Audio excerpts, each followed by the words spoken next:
날이 쌀쌀해지면서 난방기구 가동이 부쩍 늘 때입니다. 전북 무주에서 전해진 안타까운 소식처럼 가스 중독으로 참변을 당하는 사고가 끊이질 않고 있는데요. 관련된 내용 신혜진 기자가 자세히 짚어보겠습니다. 어서 오십시오. 잊을만 하면 일산화탄소 중독 사고 계속 터집니다. 특히 이 사고는 결과를 보면 굉장히 여파가 크단 말입니다. 네, 일산화탄소 중독을 침묵의 살인자라고 부르는데요. 네. 일산화탄소는 색이나 냄새가 없어서 자신도 모르는 사이에 신체를 손상시켜 큰 인명피해로 이어지기 때문입니다. 네. 한국가스안전공사의 자료에서 최근 5년 동안 발생한 가스보일러 사고를 살펴봤더니 55명이 숨지거나 다쳤는데 이 가운데 54명이 바로 일산화탄소 중독이었습니다. 새어나와도 알아차리기 힘들기 때문에 더 치명적이고 무섭다는 거 아닙니까? 그럼 어느 정도가 돼야 위험한 수준이라고 우리가 볼 수 있을까요? 일단 인체의 허용 농도는 50ppm입니다. 네.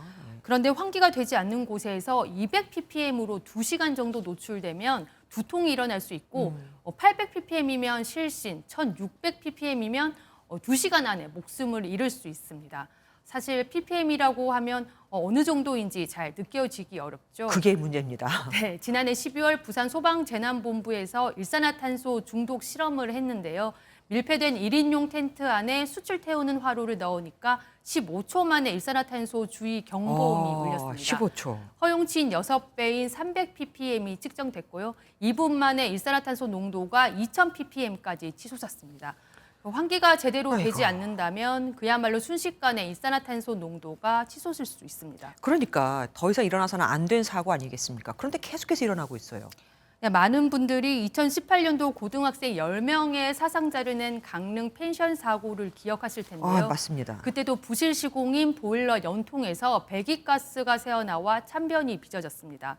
당시 경찰 수사를 통해 보일러 시공업체 대표와 시공 기술자들이 구속됐습니다. 그런데 이번 사고 같은 경우에는 펜션 같은 사업자 탓이 아니라 개인 집이란 말입니다. 사고 좋지 말고 사고를 미리 막을 수 있는 방법은 없을까요? 네, 현행법에는 기름 보일러를 사용하는 개인 주택자들은 개인이 관리하고 그 책임도 개인이 져야 합니다. 네. 그러니까 사용 전 스스로 점검하고 관리하는 게 예방책이라고 말할 수 있습니다.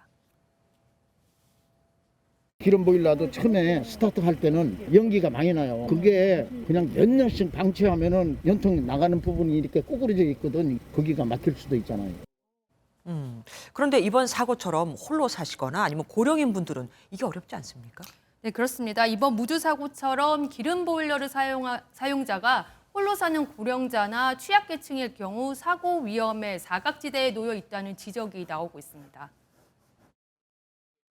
독거노인이라든가 좀 관리하기 힘든 부분들에 대해서 지원책을 마련해가지고 기름 보일러를 점검해 준다든지 그런 들 정기적으로 청소해 준다든지 이런 조치들이 필요하다고 봅니다.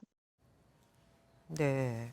윤석열 대통령도 이번 사고와 관련해 겨울철 독거노인 등 복지 사각지대에 있는 취약계층의 체계적인 지원 대책을 마련하라고 지시하기도 했습니다.